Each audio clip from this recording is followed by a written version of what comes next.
So today's daf in Masechet Chullin is daf Gimel, and we did a first Mishnah, which was a little bit of a complex Mishnah. It sounded very simple. It said Hakol shochatin ushchitatan kshera, and we understood that to mean, everyone can shecht, which sounded like lichatchila, meaning it's no problem for that person to shecht. We don't know who that person is yet. And then the Mishnah said, but in some circumstances, it's only okay bidi avad. And the reason we had to read the Mishnah that way is otherwise it's repetitive. If it means bidi avad in both cases, it would be saying the same thing twice. So then and then the Mishnah said that kher shata v'katan cannot. And then we had a fourth clause in the Mishnah, which was if the kulan shishachatu, all of the people who shecht and someone else watches them would be kosher. So we tried to understand all of that yesterday. And we had the first answer, which was that the Mishnah is referring to a case of a person who's tameh, and the Mishnah is saying that even if you're doing your chulin al taharat kodesh, good morning Nava, even if you're doing your chulin al taharat kodesh, it's okay to shecht it if you're tameh because we think you'll be careful and you won't touch the meat. But if it's kudshim, you're not supposed to do it because we're much more worried about kudshim. But b'diavad, if you do it for kudshim and you say you didn't touch it, it's okay.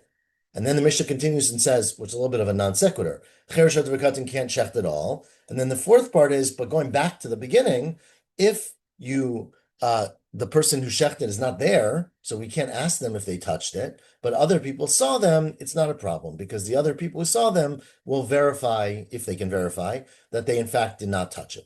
So that's the first explanation of the Mishnah. It's actually a very clean explanation. I highlighted a couple of the problems, and we'll see later in today's Gemara why others don't say that.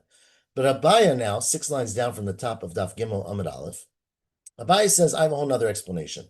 Abaya Amar Hachikitani. Says Abaya, I would say it very differently. And my explanation of the Mishnah, sorry, I'm just having trouble finding the place. Okay, my explanation of the Mishnah, says Abaya, is Hakol Shochatin, not referring to a person doing it if he's Tameh and he's eating it al Tarat Kodesh. It's referring to a non-Jew, which is a big discussion that Charlie raised yesterday, which we're going to get to. We're going to see that presumably, and we'll see why as we get on, a non-Jew cannot do shchita. But what about a kuti?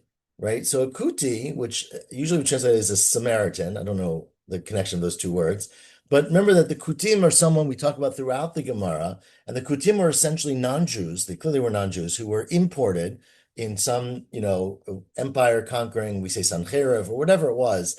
They came from somewhere else. They found themselves living in Israel, or in the area that we call today Israel, and they converted in some version. And there's a big debate as to whether their conversion was a true conversion and therefore they're Jewish, or their conversion was due to being scared, or they were faking it and they're not Jewish. And obviously it's a very complex issue that comes up over and over in the Gemara. But maybe that's what our Mishnah is referring to. Hakol shochatin, telling you even a kuti is allowed to shecht. Okay, now we're going to have to ask in a second what's the bidi avad. But basically, you can even lechatchila, you're allowed to walk up to someone who's a kuti and say, here, take this animal, do the shechita for us, right? Because we assume that he's going to eat it, that he's going to do shechita properly because he's going to follow the halacha, okay?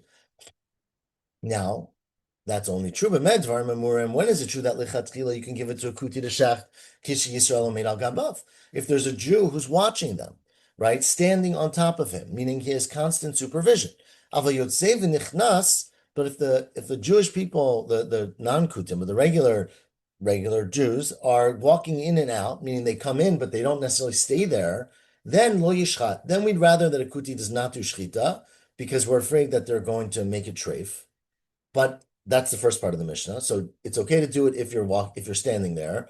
It's not a good idea to do it if you're not standing there. But im shachat, if he does it and you're not standing there, well, then there's a way to test lichatchila, b'diavad, I mean. And the way to test is, Rashi explains that a kuti, we have to basically test what mitzvot they keep and what they don't keep. And they keep all of the hilchot shchita, which is shocking because as we're going to learn in the next few months, hilchot shchita are based completely on tradition, right? There's no real source in many of the psukim for any of the complex hilchot shchita, and kutim are some version of not accepting Torah Shebaal Peh. So, but they do accept it. They do shchita exactly the way a regular Jew does shchita. The only difference is that they have much less concern about giving someone food that they don't consider to be kosher. So Rashi says that the prohibition of lifnei iverlu titei michshol, which we translate, which literally means in front of a blind person, don't put a block, right, a stumbling block. But expand that, we interpret that very expansively, that you should never cause another person to sin or do something wrong. So if you have meat that's not kosher, you shouldn't give it to someone who wants to keep kosher. But they don't care about that, according to our understanding. So although they wouldn't eat it if it was not kosher, they wouldn't have any problem selling it and not telling you the honest truth. And so if you don't see them and you come in and out, you don't know if it's not kosher and they're giving it to you anyways. But there's a way to fix that. What's the way to fix that? Is you could chotech kazayit basar v'noten lo. You can cut off a piece and make them test it, right? It's like testing the king's food. So achalo, if the kuti is willing to eat his own meat, mutar lechol mishchitato, then you can eat it too, because we trust that they'll do it properly for themselves or for personal use. Lo achalo, but if he says, no, I'm not hungry now, I can't eat it, I'm full, all the excuses people give, asur lechol mishchitato, then you can't eat because since you didn't watch him doing it, you can't be certain that he did it properly. So that's the first part of the Mishnah. So the chatchila is you can give it to a kuti if you're standing there. B'diavad, if you're not standing there, don't give it to him. But if you do, and he eats from it, it's okay. And then the Mishnah continues. Chutz micher shotav katan. Now, cher shotav katan, remember we said yesterday, and we agreed today, is not necessarily connected to the kuti. It's afilo diavad namilo. Even if a cher shotav katan does it after the fact, you can't make that kosher by asking them or doing something. We don't trust that they know how to do shchita. Shema yishu, shema yidrusu, shema yachalidu. Right, as we said yesterday, maybe they'll do it slower or put pressure or go in between the windpipe. So it's a problem. And then now, what about the fourth part of the Mishnah? Because then the Mishnah continues and says, and everyone who does shchita and acherim ro'inotan would be kosher. So v'kulan sheshachtu ahai. So what is that referring to? Which of the two early cases is it referring to? Ilay macher shota v'katan, which is the way I would read the Mishnah. It's the most logical, but it doesn't. The words v'kulan sheshachatu are extra. Alakai, because we're referring to that specific case. So it should have said v'im shachatu miboile. It should have said we're referring to cher shota v'katan, and if they shecht it, right? They're not allowed to, or you're not allowed to eat it. And if they do it and someone watches them, it's kosher. Ella must be going back, like we said yesterday, akuti on the first case in the Mishnah, which in Shmuel's, in Abaya's explanation is a kuti, right? Is that Abaya right? Yeah. Which is referring to the case of kuti. And so what can somebody see about a kuti? So, where am I? El kuti, ha'amrit, you said, kishiso mena gabav shochet afilu lechatchila. You said that if you're standing there, it's not bidi avad, that if he did it and you're standing there, okay, it's okay. We said that if you're standing there, it's 100% kosher because you're watching the kuti and you know he's not going to do something wrong because he's afraid of you. Says Markasha, that's a little bit of a problem. It sounds like a big problem, but it's at least a little bit of a problem as to how to understand the last part of the Mishnah according to Abaya. Now, Rava says a comment on Abaya. He doesn't really, we'll see at the end of the day today, he doesn't really agree with Abaya, but he's challenging Abaya because Abaya made it sound like if a non-Kuti Jew is standing there watching, it's okay, but if he's coming in and out, Yotzei v'nichnas, it's not okay. Ask Rava, why isn't that okay too? Right? Yotzei v'nichnas l'chatchila lo. If you're going in and out, why isn't that even something that you can have a kuti do lechatchila? Vatznan, the Mishnah that we learned in the end of Avodah Zarah, near the end, said, remember we had a whole discussion in Avodah Zarah about kosher wine, and we learned in the Mishnah, if you leave a non-Jew in the store, in which case if the non-Jew would touch the wine, it would be a big problem, but there's Yisrael Yotzei v'nichnas, but there's the Jewish owner, or the Jewish mashgiach, is coming in and out, then mutar, right? So you see that, in fact, if you have a mashgiach who isn't there 24/7 but comes in and out at any unpredictable time, that's enough. So why isn't that enough with the kuti? Answers Abaya, well, it's a little different. Because Hatam doesn't say miktani meiniach. It doesn't say you're allowed to put a non-Jew to be in charge of your store. It says hameniach. If you did it, it's okay, katani diavad. So it's not telling you that you're allowed to or should do that. Says Rav, okay, but I have a different problem. Only hacha, right? The Mishnah continues in Avodah Zarah and says, this is an earlier Mishnah, Ein hashomer tzarich liot yoshev mishamer. The shomer who you assign to watch your wine from becoming yain nesach does not actually have to sit there and watch 24 hours a day, right? Ella, he can be, where am I? Ella, afa pishiot nichnas mutar. right? Even if they come in and out, that's enough to be a good shomer. So says Rava, I'm just attacking a biased formulation that a kuti is okay if a non-kuti Jew is standing there, but not okay if a non-kuti Jew is coming in and out. Says Rava, I don't agree. I think the hashgacha would be fine whether you're standing there or you're coming in and out at unpredictable times. Amar Rava says, Rava, let me just formulate that, right? Hachikitani. Hakol shochatin, when a Mishnah says everybody can shecht, even the chatchila, it's saying afilu kuti. Even a kuti who is of a questionable commitment to his conversion, not him himself, but his whole lineage, right? Afilu kuti is allowed to shecht.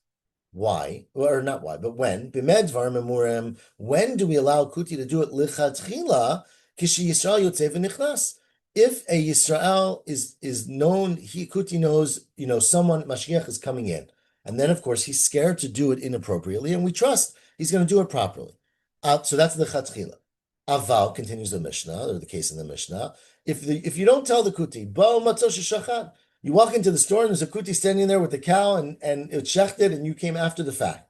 And he had no expectation that you were coming. So now we don't trust that he did it properly. And not that we don't trust he did it properly, we don't trust that he will tell you if he did it improperly. So there you've got a way to fix it. Chotech kazayit basar v'notein, cut off a piece and roast it and give it to him. And achalo, if he's willing to eat it, mutar lachal mishchitato, then you can eat it because we trust that he will not eat this if it's not kosher. But lo achalo, if he doesn't eat it, if he makes an excuse, then it's asur lechol mishchitato. So then you can't eat from it. So bidi avad, if you come in, there's a way to fix it if you give him a test. I think tomorrow, I don't think we're going to get there today, we're going to talk more about the test because maybe he won't really eat it or maybe he knows which pieces are okay and which ones are not. We're going to discuss all of that. But that's the test. So now Rava's explanation, we got to read the next words in the Mishnah. It continues and says, Chutz micheres shotev v'katan, which again, everybody's reading very similarly. We are, I think, 9 lines from the bottom. And there, afilu di avad namilo, there, even b'di avad, if a cheres shotev v'katan does shchita, we do not allow someone to eat that animal because Shema Yishu, Shema Yidrusu, Shema Yachalidu. Maybe that person did something wrong in the shchita, okay? The kula, and then, so that's the third clause in the Mishnah. And then the fourth and last clause is the kulan shachatu, and someone else is standing there is kosher. So again, the same question we've asked twice before, ahai. Which part of the Mishnah is that going back on? Ilemat, the immediate preceding part of Cher Shotev Katan, that would make sense, but alakai, the words don't make sense because we're referring to that case. So then it should have just continued and said, V'im shachatu mibayle. Ella, like everyone has said before, it's going back on the first case, akuti, and it's referring to the kuti. And the problem with that is that we said with the kuti that if you go in and you test the person, right? Or not test the person, if you walk, according to Rava, if you go in and out, then it's kosher. So what do you mean if you're standing there watching them, it's kosher? It's not if you're standing there watching them, even if you're not standing there watching them, right? So ha'amrit, you said afilo yotzev nichnas shachit lichatchila. So again, kasha, that would be a problem. So both Abaya and Rava, who have variations of the answer, talking about a kuti, have a problem with the last part of the Mishnah. And we really don't resolve that, as we'll see as we get to the end. But that is the second sort of type of explanation. So the first was Rava whoever it was, Bar Rava. I don't have the Gemara, sorry. I'm going to find the name.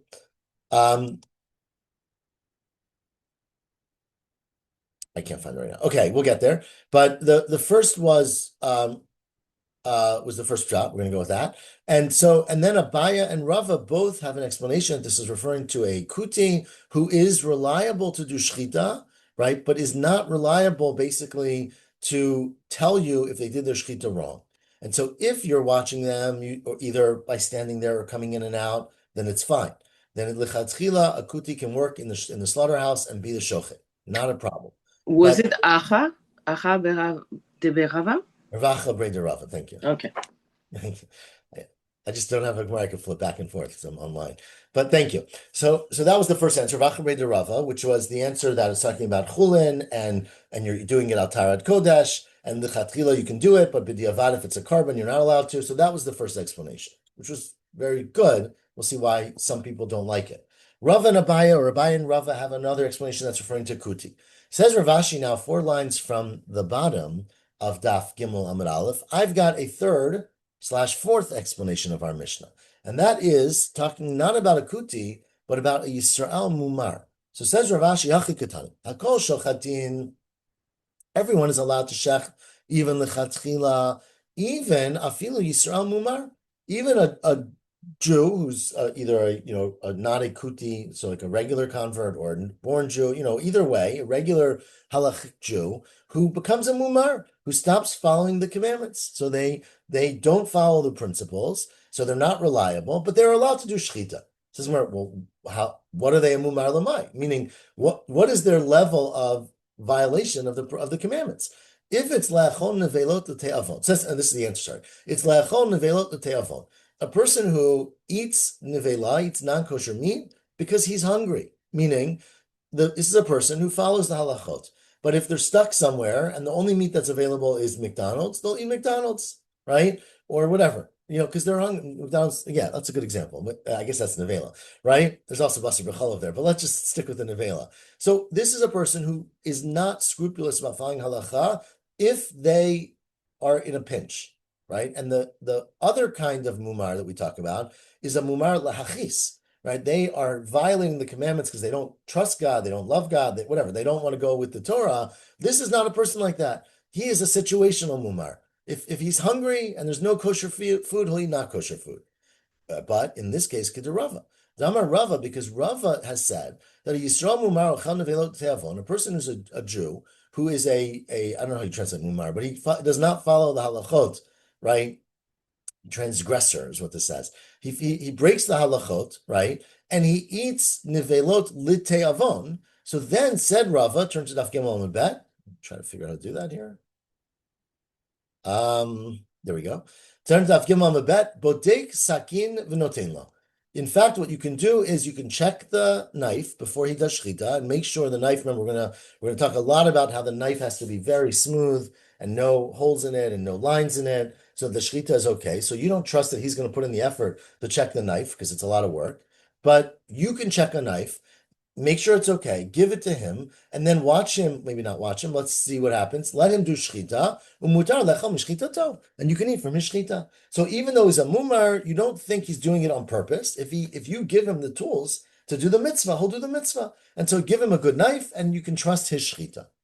Says Rava, avalo batak v'natan lo yishchot. But if you didn't check the knife, then you shouldn't allow mumar to shecht because you're afraid he's not going to check the knife properly. But that's a lichatchila. Im shachat, but if b'di avad he did shecht, and you didn't check the knife, botek sakino acharav, you can check the knife after the fact, right? So you can pick up the knife and you can look through it and make sure it's not nicked and broken. Nimtza sakino yafa, if you find that the knife looks good, mutar lecha mishchitato. So then you can eat the shchita. Imlav asur lechol mishchitato.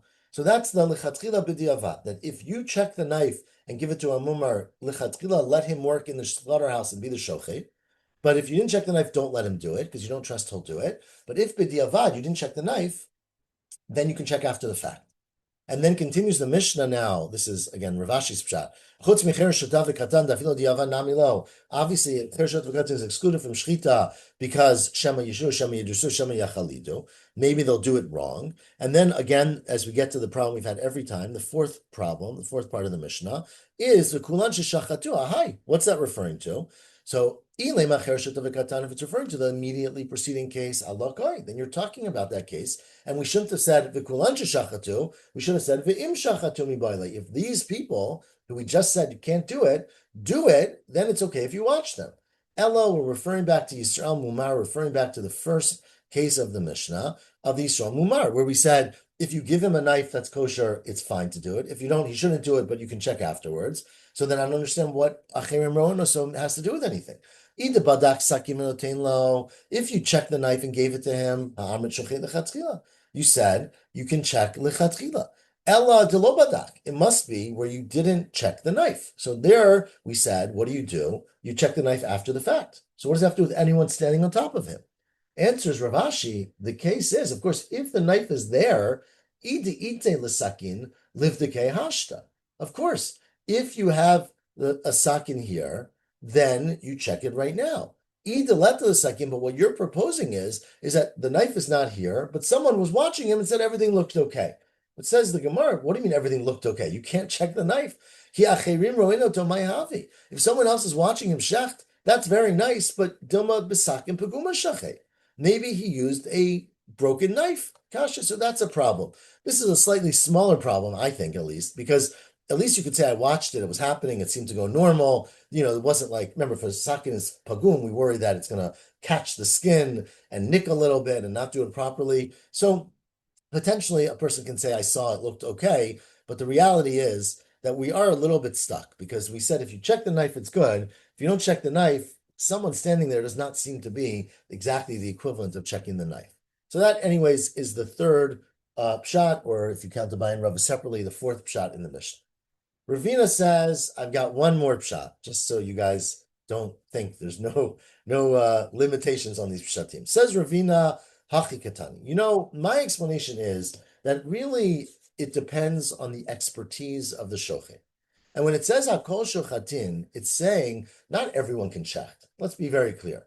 Not everyone can shecht. You can't just walk up to a person on the street, a regular person, and say, here's an animal, here's a knife, do shchita, right? Meaning you have to have some kind of expertise. So what the Mishnah is saying, Hakol Mumchin Shochatin.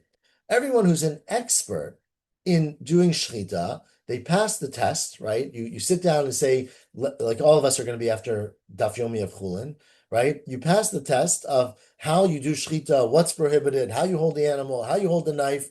If you're an expert, you're allowed to do shchita. But the chiddush is that mumchin afapishay muchsakim.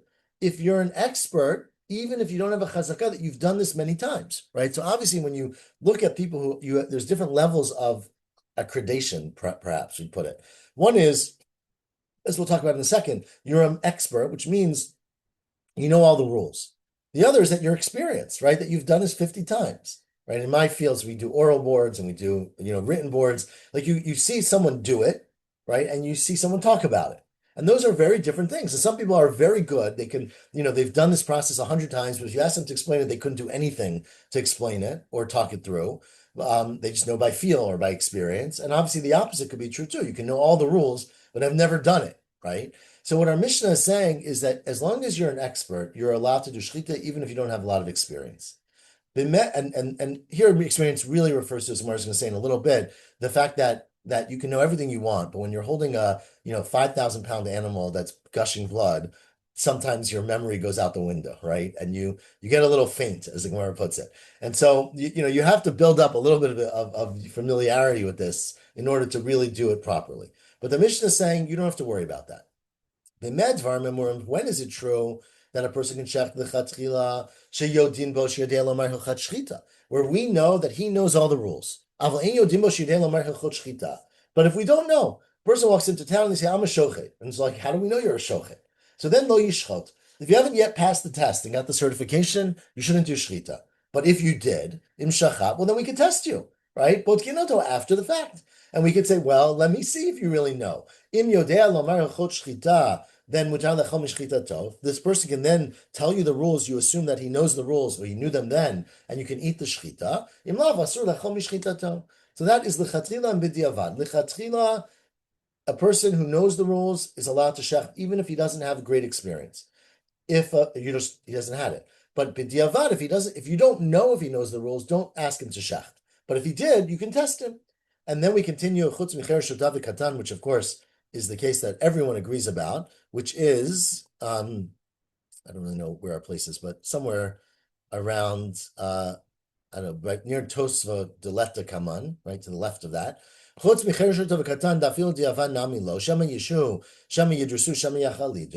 he will mess up the shchita, and then we have the same problem. What's the fourth clause of the Mishnah? When we say they all shechted, ahai, what are you referring to? If it's referring back to Chershot V'Katan, alakai. We were just talking about that. So obviously you can't, it should have said, Vim Shachatumi Baile. It should have said, if you shechted, then it will be a puzzle. But obviously it said Vikulan. So what's Vikulan telling you? Ella, it's referring to the following case. It's referring to the case where Ashe'ein Mumchin, we're talking about a person who is not Mumcha, right? So again, this adds a new case. because you have a person who doesn't have a chazakah that they are an expert at shchita. So then maybe we're saying if someone else watches them, then it's okay. But that's not what we said before. Remember before we said that you have to do a test. You have to not watch him and see if he did it right. But both give him to Osagi. You don't have to watch him. You could just test him and say, tell me the 5 psulim of shchita. Tell me how you hold the knife, etc. Answers the Gemara according to Ravina, deleta kaman delivdike. This case is where the person's not there anymore. So this is a situation where a guy walked into town and said, I'm a shochet, and everyone was like, great, we need a shochet. They rushed over to him. They didn't test him. So he then did the shechita and he left town, right? So you can't test him. So what are you going to do? If someone can say, I was standing there and I watched it and he did everything properly, you assume it's okay. And so the end of the Mishnah is saying that you can make that assumption even if you are not in a position to test the person. So that is the fourth or so. I'm going to go fifth. We'll do fifth explanation of the Mishnah. Ikadamri, now the final, sixth one, is that some have a different version of Ravina, where Ravina said, Hachikatani. Hakol shochatin, meaning not everyone who is knowledgeable can do shchita, but hakol muchsakim shochatim. Everyone who has a chazakah that they are a shochet, meaning they've done this for 10 years. We don't know exactly what a chazakah is, but usually it means 2 or 3 times, as we're going to see in a second. And we've done it. It's looked okay. You assume this person can do shchita. Muchsakim afal pi she'ein mumchim, even if you have no proof that they're an expert, right? So you don't know for sure that they know all the rules, but you've seen them do it. They own a car store. I'm going to use tire change as the equivalent. They've done this many, many times, and so it would be kosher, right? That's the chatchila. Then continues the Mishnah. It's only true that if you basically have a good chazakah, that he's done it in front of us 2 or 3 times, and not nitalef, which means fainting, right? Meaning he hasn't gotten woozy and got, like some people when they give blood, they get a little lightheaded. That hasn't happened to him. Aval, so he's kosher. If we have no visual ability of this person that we know he's done it, we would say to them, maybe this is not a good idea. Lo yishchot, you should not lichatchila do shchita because we're afraid you're going to get woozy and pass out and do it wrong or drop the knife or weaken your grip or something. But im shachat, but if he does it and b'diavad, he comes to you and he says, look, I was able to concentrate the whole time. I was not distracted. Bari li shlo nitalafti. I know that I didn't get faint. I don't think faint here means that you're going to pass out because you would know if you passed out. But it means get lightheaded and get distracted. And we've all had those moments where you're like spacing out, right? So he says, I know that I was not getting faint of heart. Then shchitato kshera. Then b'diavad, we trust the person and we'll eat the shchita. Now continues the Mishnah again. Chutz micher shota v'katan, except for cher shota v'katan, who are puzzle no matter what you do, right? Tafil diavad nami lo, because shema yishu, shema yidrusu, shema yachlidu, maybe they'll do it wrong. And then the problem that has bedeviled everybody is what about it says v'kulan sheshachatu ahai, right? When it says anyone who shechs and others watch them, it's okay. What's that referring to? Again, ilei macher shota v'katan alokoi. We are talking about that case, so then it should have said in shachatumi boile, right? So again, all of this is because of the word v'kulan, right? It should have said if they shecht, it's okay. Ella, it's referring to the first case of the Mishnah in this second version of Ravina, which is ein muchsakim. The person doing the shchita has no experience in front of us, at least. Says the Gemara, well, what do you have to watch him for? We said Amrit bari li sagi. It's okay if the person says, I know I didn't pass out. Right? Says the Gemara, the answer that we gave before is deleta kaman dilashaila. It's that the person is not in front of us so that we can ask him. So in that case, basically, you have to rely on other testimony, right? And again, the case is someone walks into town, they have no experience in front of us as a shochet. They tell us they're a shochet, but we have no idea if they're telling the truth. They do shchita, and then they leave town. And so we don't have a chazakah that they know what they're doing. We can't ask them because they're not here anymore. But says the Mishnah, if others watched it and everything looked kosher, then it's okay. You assume it's kosher. So that is the second explanation of Ravina. And so now we've got altogether 6 different interpretations of the Mishnah. Okay. Now the Gemara, we are at, I think, 10 to the last of the narrow lines. Says the Gemara now, why do we need 6 different explanations? Right? What was wrong with one?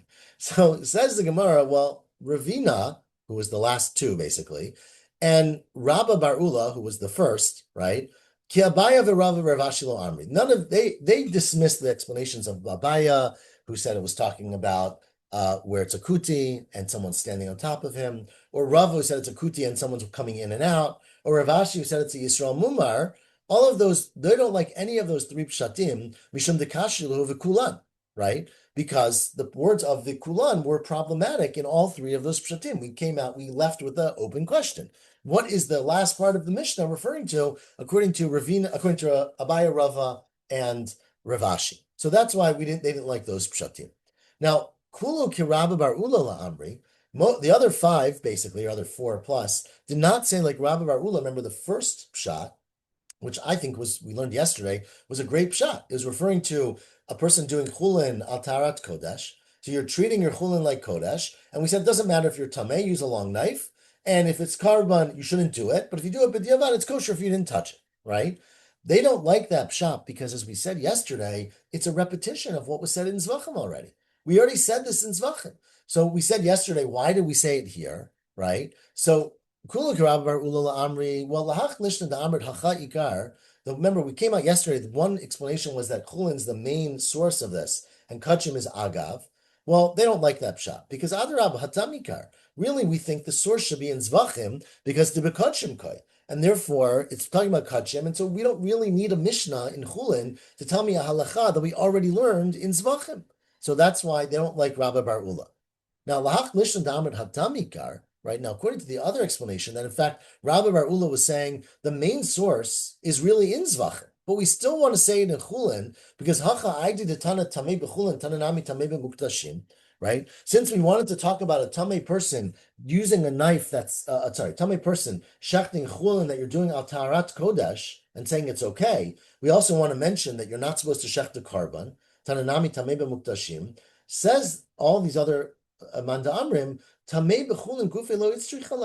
fact, the whole premise of the Mishnah is not necessary because the whole premise of the Mishnah was that even though it's chulin and you're tamei, which does not seem to be any problem, since you're doing it al taharat kodesh, we treat it like kodesh, and so you would have thought you shouldn't do the shechita.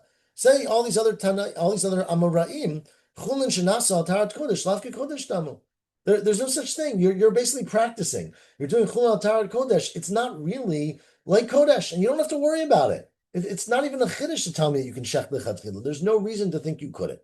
So therefore, they don't find that to be a compelling use of a Mishnah, and therefore the Mishnah, according to them, everyone else is not going like Rabbi Bar Ula's explanation.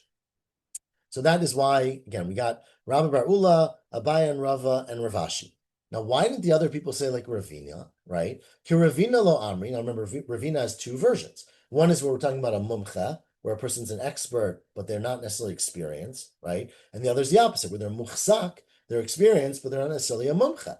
So says the Gemara, the last narrow line, Kiravina lo amri, well, it depends on which language. Lahach lishna da amr mumchin in, shein mumchin lo, right? According to the first language, where Ravina was saying, if you're an expert, you can do shchita. If you're not an expert, don't do shchita. But if you do it, the Avad will ask you the questions and see if you know what you're talking about. They don't think that's very compelling because rov mitzvah so shchita mumchin. Most people who wake up and come to the slaughterhouse and say, "I'm going to do shchita," are experts. It's not something that others really. It's I don't know. It's a chazaka. If people are coming to do shchita, you assume they're okay. You don't even have to check them, right? If you have reason to think they're not, you're going to check them. But it's a rov of the people who come to do shchita are okay. Which, just for the record, gives you a very interesting perspective on how we trust people, right, to do shchita. Right? And so you don't even need to ask them questions. You just assume it's okay, right? So therefore, the Mishnah is not that compelling because the Mishnah, according to Ravina, says if you know they're an expert, you can trust them. If you don't know, you have to check them. Says the other Amoraim, you don't really need to check someone. You assume everyone's okay. That's the first version. Lahach Lishna, now at the end of the first wide line, according to the other version in Ravina, Damar Muchsakin Ein Shein Muchsakin Lo, that you only allow a person to do shchita lechatchila if they've already done it before, because otherwise you're worried they're going to faint or they're going to get lightheaded. Say the other Amoraim, not such a big deal. La lufe lo chashinan. It's not that common. Everyone who's going to pass out, right? People shecht animals all the time. I guess nowadays it probably would change because we're not that comfortable with death and blood and animals. But that was a way of life. You always, there was the reality of the world. So we don't really need to worry about that. So that's why the other Amoraim don't like Ravina. Now, getting into Rava and Abaya, remember, Rava and Abaya were basically two versions of the same story, which is that you're talking about a kuti, right? According to Abaya, he said, if the Yisrael is standing there, the kuti is okay. If he's coming in and out, it's not so good. You have to test it by giving the kuti a piece to eat. And Rava said, what are you talking about? Even if the Jew is walking in and out, it's not a problem, right? Because that should be kosher. So says the Gemara, well, and so therefore Rava had to explain it was a case where you weren't going in and out at all. You just showed up and the kuti had already shechted the animal, right? So it says where Rava lo Amar Abaya Rava Kikusha, because of his question, which is that why do you think you need to be standing there? We learned in Masechet Avodah Zarah that a shomer, a mashgiach, who comes in and out is the same as someone standing there. So you don't actually need to be standing there. But Abaya lo Amar Rava, because Abaya does not say like Rava. Now, why does Abaya not agree with Rava that you're talking about a case where you just showed up and you watched it being shechted? So Abaya does not say like Rava because Hatam lo naga hacha naga. Remember, there in Avodah Zarah, you're talking about yain nesach. And we're saying if a Jew walks into a store, he's coming in and out, we can assume that the non-Jew standing in the store will not touch the wine because when the Jew comes in and out, he's going to catch him and fire him. Remember, we learned all about this in Avodah Zarah, right? You're going to lose your business. But here, the assumption is he didn't touch the wine. Here, you know he touched it, meaning you walked in there and he's doing shchita. So you can't make, it's not equivalent to saying by yain nesach, the person is going to be afraid of touching it, which they will be. But here they did the shechita. The question is, how did they do the shechita? So says Abaya, it's not enough for you just to say, I'm stepping out, I'll be back anytime, and that he's then scared of you and will do the shechita properly. He might do it improperly if you're not actually standing in the room at the minute that you did the shechita. So that's why he has a different level of requirement. And finally, Rav Ashi, the reason we have to deal with Rav Ashi is because remember, the reason the other Amoraim didn't say Abaya, Rav, and Rav Ashi is because they all had a question from the end of the Mishnah, right? But if Rava, Abaya, and Rav Ashi are willing to accept a question from the end of the Mishnah, then how come they don't hold of each other? So we just explained why Abaya doesn't hold of Rava and Rava doesn't hold of Abaya. But why does Rav Ashi not hold of Tervayo of Rava and Abaya that we're talking about Kutim? Because he holds, because Savar, Kutim Gere Arayotim. The Kutim were converts because of lions, right? And we tell a story that the lions came and attacked them, and they therefore said, oh, we believe in Hashem, we want to be part of the Jewish people. But in fact, they didn't. They really did it conversion under false pretenses or for false reasons, and they're not really converted, and therefore they're not Jewish. And so their shechita is not kosher at all. And we'll get into shechita of a non-Jew, but that's exactly what this counts as. So therefore, the Mishnah can't be referring to Kutim. And finally, I think we're at the last words, right? Finally, why doesn't Abaya and Rava hold like Rav Ashi? That's referring to Yisrael Mumar, right? So Abaya lo amar Rav Ashi. Abaya doesn't hold like Rav Ashi because remember, the premise of Rav Ashi was that a Yisrael who's a Mumar to eat nevela l'tei avon can do shchita, right? That was Rava's statement, and Abaya does not agree with that. Lo svir leila had Rava. Abaya, in fact, holds that a Yisrael is a mumar l'chol nevelot l'teavon should not do shchita, and so that Mishnah can't be telling me that that's okay. So that's Abaya. Ela Rava, that was his statement. My time in Omer Kishmate. Why doesn't he say that our Mishnah is supporting what he himself said, which is that a mumar l'chol nevelot l'teavon is allowed to do shchita? Says the Gemara, of course, you know what? Rava would agree with Rav Ashi, in fact. He wasn't saying an opinion that was different. He was saying, according to Abaya, Lidvarav de Abaya kamar v'leilo svirle. I'm saying, according to you, Abaya, but I personally don't feel that way. Meaning, you, Abaya, don't want to say that's talking about Yisrael Mumar because you disagree with my halacha, right? So you want to say that's talking about a kuti.